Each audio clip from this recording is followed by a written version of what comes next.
రీసెంట్గా స్పెయిన్లో DMK party MP కనిమొళిని journalist ఒక question అడిగారు, మీ నేషనల్ లాంగ్వేజ్ ఏంటి అని. ఆవిడ ఒక్క సెకండ్ పాస్ తీసుకుని యూనిటీ ఇన్ డైవర్సిటీ అని చెప్పింది. భిన్నత్వంలో ఏకత్వం, అదే మా జాతీయ భాష అని చెప్పి. భారతదేశంలో ఎన్నో ప్రాంతాలు, జాతులు, మతాలు, కులాలు ఉన్నాయి. ఇదే ప్రస్ఫుటం అయ్యేలా ఆవిడ భిన్నత్వంలో ఏకత్వం, అదే మా భాష అని చెప్పారు. అసలు కనిమొళి స్పెయిన్కి ఎందుకు వెళ్ళారు? అసలు ఈ క్వశ్చన్ ఏంటి ఒకసారి చూద్దాం. మనం ఆపరేషన్ సింధూర్ చేసాం, ఆ తర్వాత పరిణామాలు కూడా చూసాం.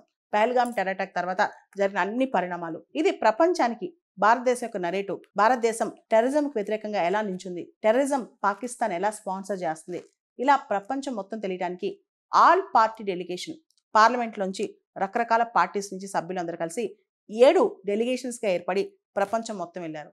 ఆ దిశగా కనిమొళి కూడా స్పెయిన్లో ఉన్నారనమాట.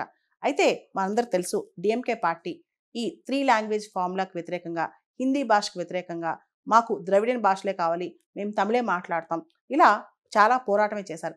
ఎప్పటి నుంచో తమిళనాడులో యాంటీ హిందీ యాజిటేషన్ అనేది నడుస్తూనే ఉంది, అది ఎప్పటిది కాదనమాట.